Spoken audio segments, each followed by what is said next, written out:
Bismillahirrahmanirrahim. Assalamualaikum warahmatullahi wabarakatuh. Bapak, Ibu-ibu, pada kesempatan ini kita akan bahas mengenai salah satu teknik dalam data mining untuk menghasilkan pengetahuan yang berbentuk rule asosiasi. Rule asosiasi. Apa itu rule asosiasi? Rule asosiasi adalah hubungan atau asosiasi relasi antara satu item dengan item yang lainnya. Dari data yang ada dalam database, seperti yang kita sampaikan, terdapat pengetahuan yang powerful, pengetahuan yang tersembunyi. Salah satunya adalah rule asosiasi. Asosiasi hubungan antara satu item dengan item yang lainnya. Bagaimana bentuk umum daripada rule asosiasi? Bentuk umum dari rule asosiasi adalah body, head, support, dan confidence. Body di sini adalah bagian item yang terletak di sebelah kiri. Sementara head adalah item yang terletak di sebelah kanan. Jadi bagaimana asosiasi antara item yang berada di posisi sebelah kiri dengan yang sebelah kanan. Kemudian support dan confidence adalah dua nilai yang digunakan untuk menentukan apakah rule asosiasi tersebut interesting atau tidak. Dari rule-rule yang dihasilkan, nanti kita akan evaluasi apakah rule tersebut interesting atau tidak. Interesting atau tidak, seperti yang disampaikan tadi, ditentukan dari dua nilai. Nilai support dan confidence nanti akan dihitung. Ada proses perhitungannya. Bagaimana nanti nilai support dan confidence ini didapatkan. Untuk menghitung nilai daripada support dan confidence, kita misalkan rule asosiasinya ini adalah untuk hubungan antara item yang dibeli oleh konsumen kita dengan item yang lain. Jadi asosiasi antara satu item dengan item yang dibeli bersamaan oleh konsumen kita. Sebenarnya tidak hanya untuk melihat pola beli konsumen. Nanti kita bisa lihat untuk pola-pola yang lain. Kita misalkan, pola konsumen kita adalah jika dia beli A, dia juga beli C. Jadi bagaimana keterkaitan antara pembelian item A dengan item C. Dimisalkan di sini supportnya adalah 50% dan confidence-nya 75%. Nanti nilai ini akan dihitung seperti yang disampaikan sebelumnya. Sebelum kita lihat bagaimana menghitung nilai support dan confidence, kalau rule asosiasi kita bentuknya seperti ini, jika konsumen kita beli A dan dia beli C bersamaan, supportnya 50% dan confidence-nya 75%, bagaimana membacanya? Membacanya adalah 50% dari transaksi yang ada, konsumen kita membeli A dan C bersamaan. Ya, 50% dari transaksi yang ada, konsumen kita membeli A dan C bersamaan. Misalkan kita punya transaksi 100 transaksi. Dari 100 transaksi tersebut, 50% konsumen kita membeli A dan C bersamaan. Berarti 50 konsumen kita, dia membeli A dan C bersamaan. Kemudian nilai confidence ini adalah untuk menentukan tingkat kepercayaannya atau tingkat kebenarannya. Kalau confidence-nya 75%, artinya adalah tingkat kebenaran konsumen kita yang membeli A dan C bersamaan adalah 75%. tingkat kebenaran konsumen kita yang membeli A dan C bersamaan adalah 75%. Berarti dari kasus ini tidak semua pembeli kita membeli A dan dia juga membeli C. Ini adalah contoh daripada rule asosiasi. Jadi A di sini adalah bagian bodinya, C adalah bagian head-nya. Kemudian nilai support dan confidence nanti kita akan hitung.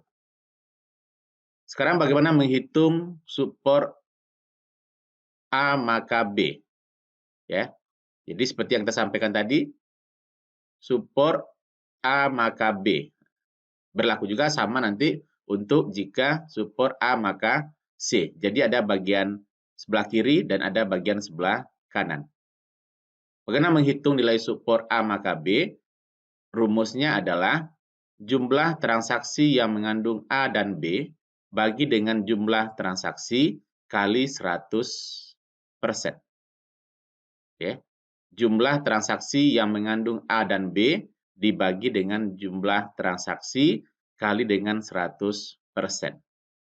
Dan sebagai catatan, support A maka B sama dengan support B maka A. Ya. Jadi support A maka B sama dengan support B maka A. Kemudian bagaimana menghitung untuk confidence? Confidence A maka B sama dengan support A maka B bagi dengan support A. Jadi pembaginya ini adalah support bagian sebelah kiri kali dengan 100%. Kemudian confidence B maka A sama dengan support B maka A bagi dengan support B kali 100%. Sebagai catatan, confidence A maka B tidak sama dengan confidence B maka A. Berbeda dengan support A maka B sama dengan support B maka A. Tapi confidence A maka B tidak sama dengan confidence B maka A.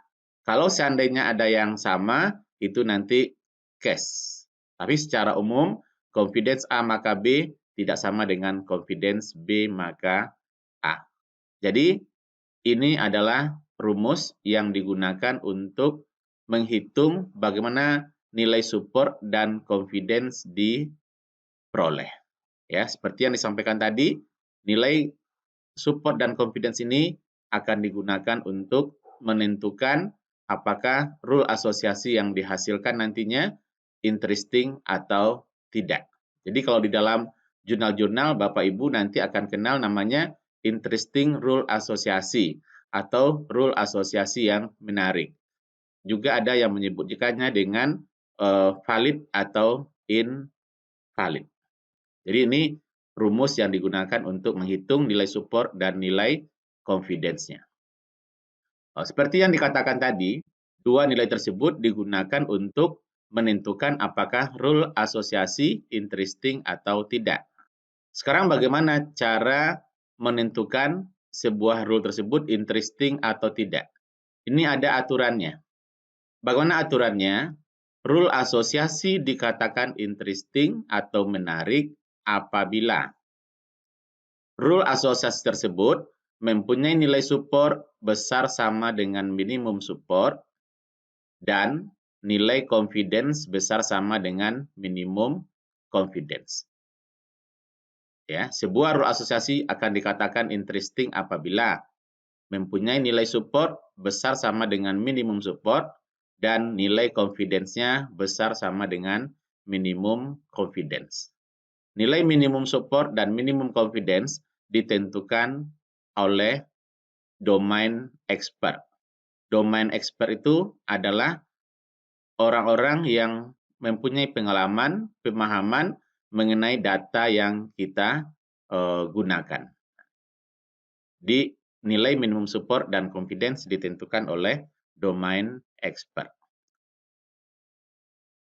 Supaya lebih jelas bagaimana nilai rumus support dan confidence tadi digunakan, kita lihat contoh perhitungannya. Contoh kasusnya ini adalah transaksi-transaksi yang terjadi dalam pembelian item-item produk oleh konsumen di sebuah hypermarket. Seperti yang kami sampaikan tadi, datanya tidak harus data-data transaksi penjualan di hypermarket.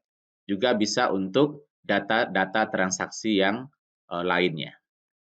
Kita misalkan database transaksi kita, pada transaksi pertama, ya ini ID-nya 1000, produk atau item yang dibeli oleh konsumen kita adalah A, B, dan C.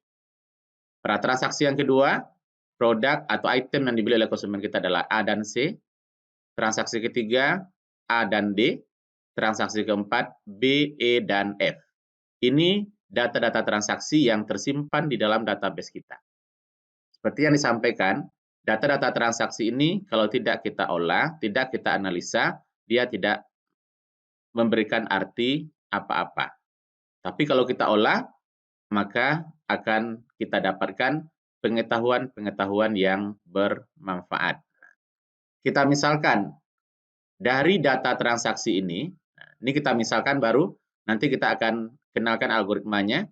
Jadi kita misalkan data transaksinya, rule asosiasi atau pengetahuan yang terkandung di dalamnya misalnya adalah, jika konsumen kita beli C, dan jika membeli C juga membeli A. Jadi inilah rule asosiasi yang didapat, kita contohkan. Di polanya adalah, rule asosiasinya adalah, jika konsumen kita beli A, dia juga beli C, dan jika dia beli C, dia juga beli A.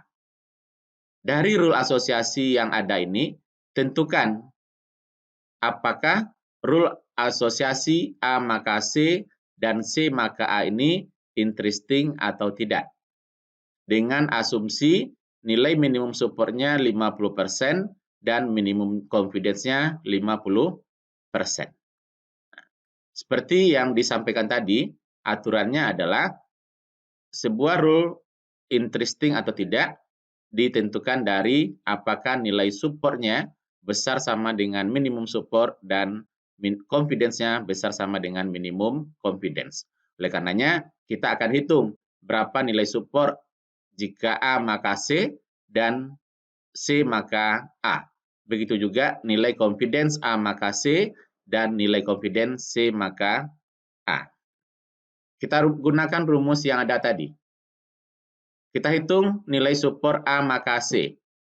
Support A maka C sama dengan A union C bagi dengan N kali 100%. A union C berarti jumlah transaksi pembelian A dan C bersamaan. Kita lihat dari database kita. Pembelian A dan C bersamaan di dalam database kita ini ada dua. A dan C, A dan C. Jadi A dan C dibeli bersamaan oleh konsumen kita. Dari 4 transaksi didapatkan konsumen kita yang membeli A dan C bersamaan itu ada sebanyak 2 transaksi. Oleh karenanya nilainya adalah 2. Jadi A union C sama dengan 2 bagi dengan N. N adalah jumlah transaksi. Jumlah transaksi kita adalah 4 transaksi. Maka nilainya 2/4 kali dengan 100% sama dengan 50%. Support A maka C, support C maka A adalah sama. Seperti yang di basic konsep tadi. Kemudian hitung lagi confidence A maka C. Confidence A maka C sama dengan support A maka C bagi dengan support A sebelah kirinya. Support A maka C adalah 2/4. Dan support A adalah 3/4. Support A adalah 3/4. Kita lihat dari transaksi kita, item A sebanyak 3 kali dibeli oleh konsumen kita. Sehingga support A itu adalah 3/4.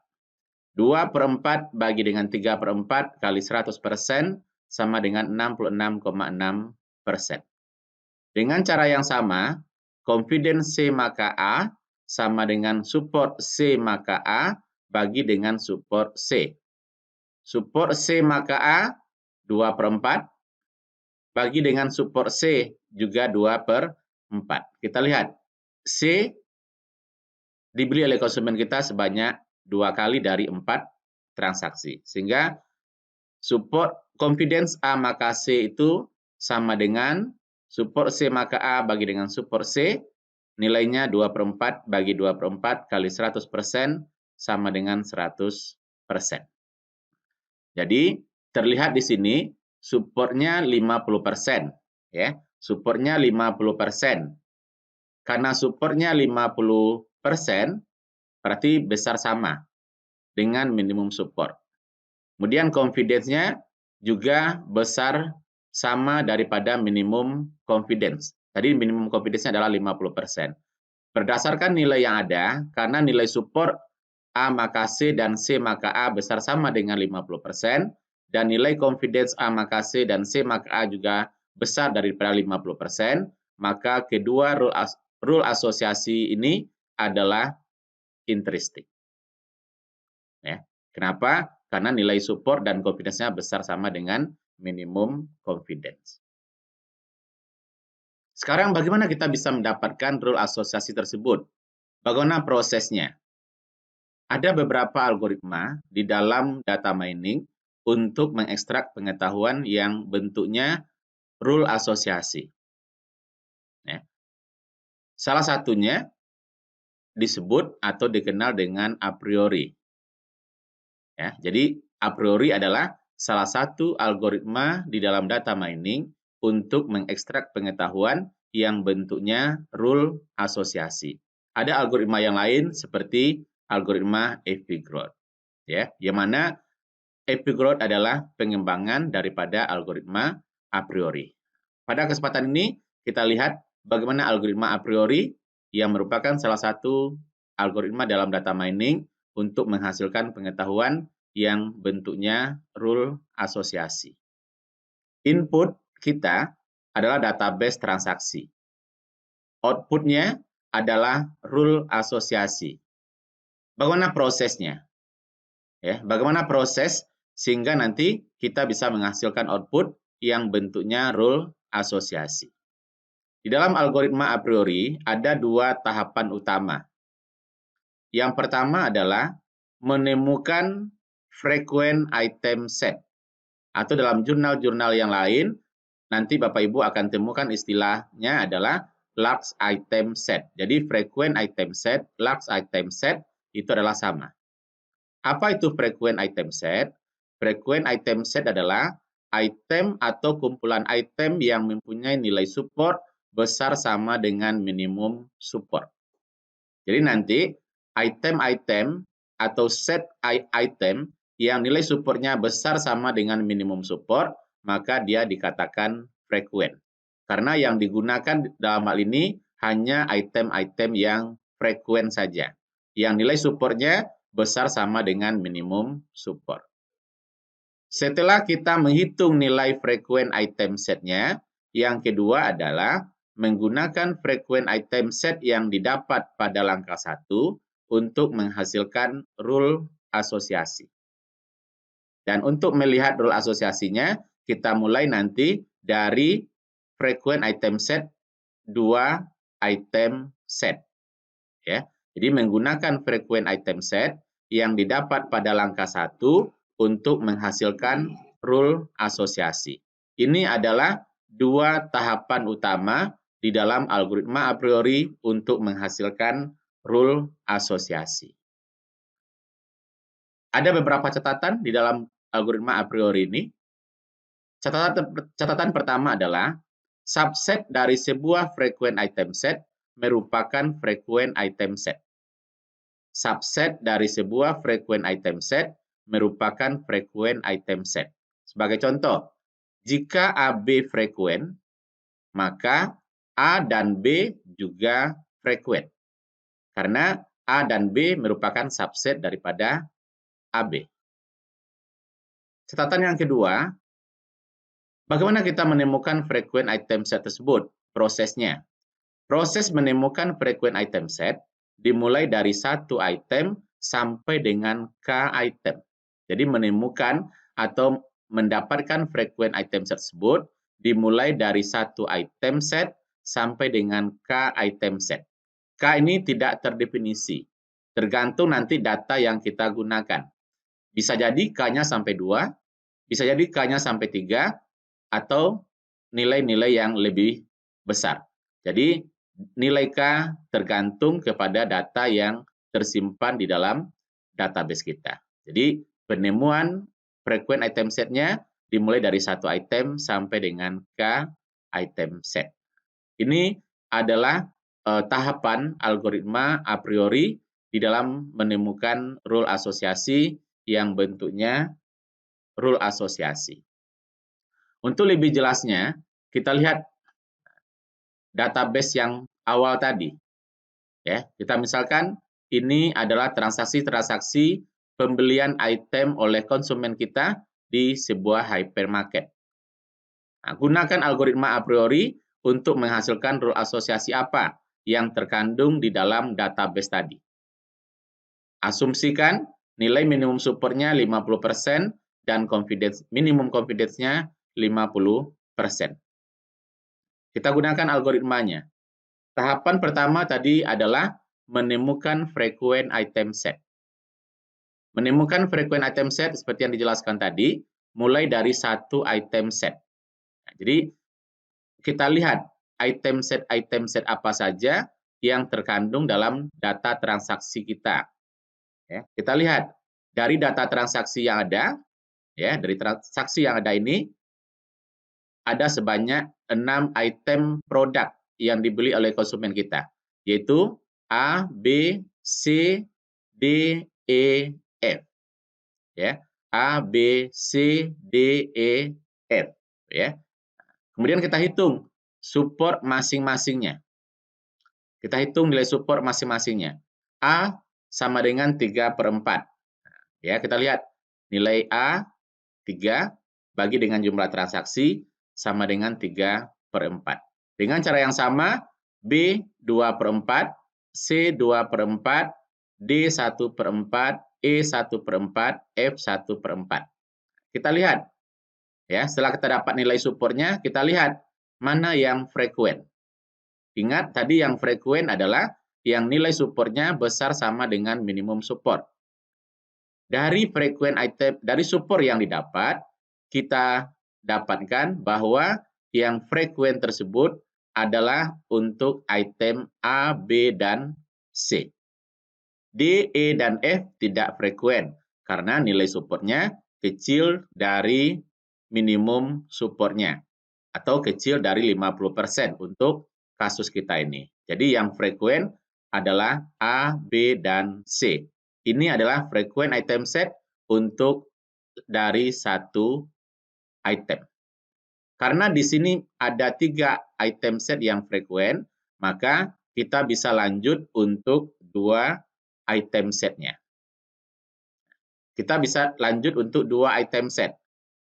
Ya, 2 item set. Nah, kita untuk menentukan 2 item setnya, kita lihat dari kombinasi yang ada. Dari A, B, dan C. Karena A, B, dan C yang frekuen. Dari A, B, dan C, kombinasi 2 item setnya adalah AB, AC, dan BC. Ya, AB, AC, dan BC. Kemudian kita hitung nilai supportnya. Support A maka B 1/4, 25%. Support A dan C 2/4, 50%.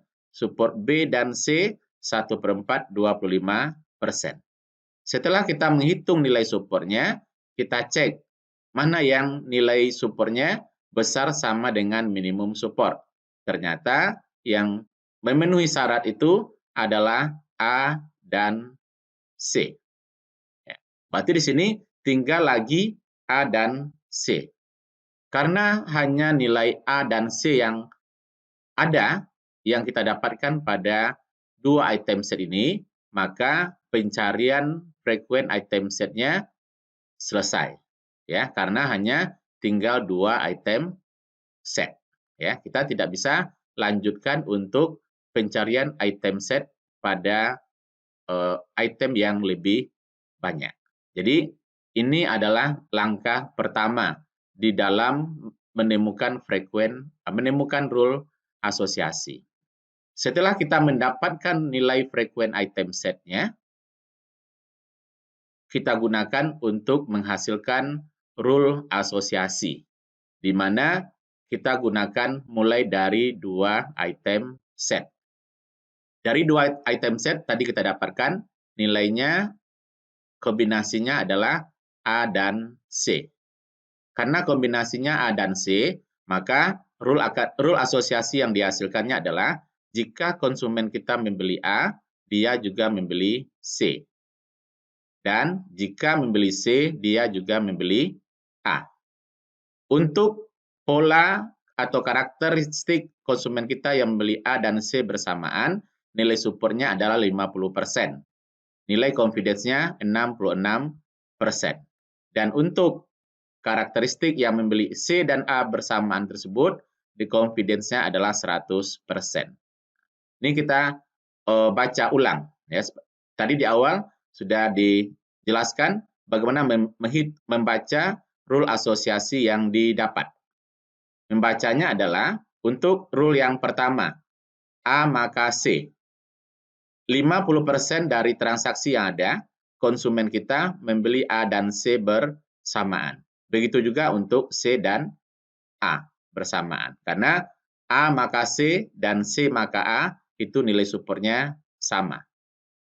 Confidence-nya untuk rule yang pertama, konsumen kita yang beli A dan C bersamaan itu confidence-nya adalah 66,6%. 66% dari transaksi yang ada, konsumen kita membeli A dan C bersamaan. Sementara untuk C dan A, nilai kebenarannya adalah 100%. Apa bedanya? Kalau di rule yang pertama, konsumen kita yang membeli A, tidak selalu dia beli C. Tingkat kebenarannya hanya 66,6%. Sementara, kalau konsumen kita dia membeli C, dia pasti membeli A. Apa kegunaan daripada rule asosiasi ini? Ya, rule asosiasi atau pengetahuan ini bisa digunakan oleh pihak manajemen untuk menentukan stok. Kalau seandainya rule asosiasi pertama yang digunakan oleh manajemen hypermarket, maka kalau menyediakan A sebanyak 100, maka C kita sediakan hanya 70. Karena tidak semua konsumen kita yang membeli A dan C bersamaan. Tapi kalau rule 2 yang dipakai, kalau kita sediakan C 10, maka kita juga harus menyediakan C sebanyak 10. Atau jika kita menyediakan stok C sebanyak 100, kita juga harus menyediakan A sebanyak 100. Karena polanya adalah kalau membeli C, maka pasti dia membeli A. Ini adalah kegunaan rule asosiasi yang pertama untuk membantu kita dalam menyediakan stok atau persediaan. Kegunaan yang kedua, untuk memudahkan konsumen kita agar memberikan pelayanan yang terbaik dan konsumen kita juga nyaman dalam berbelanja, maka A dan C kita letakkan bersamaan. Sehingga kalau dia mendapatkan A, maka langsung dia bisa mendapatkan C. Itu adalah kegunaan yang kedua sebagai contoh. Kemudian kegunaan yang ketiga juga bisa untuk promosi. Sehingga nanti A dan C kita bisa lakukan promosi bersamaan. Sehingga nanti kita bisa mengurangi daripada biaya promosi. Nah, inilah salah satu algoritma di dalam data mining untuk mengekstrak pengetahuan yang bentuknya rule asosiasi. Jadi seperti yang disampaikan tadi, rule asosiasi ini adalah salah satu bentuk pengetahuan yang bisa kita dapatkan dari data yang tersimpan di dalam database. Baik Bapak Ibu, demikian penjelasan mengenai algoritma a priori yang merupakan salah satu algoritma yang dapat kita gunakan untuk mengekstrak pengetahuan yang bentuknya rule asosiasi. Sekian, Assalamualaikum warahmatullahi wabarakatuh.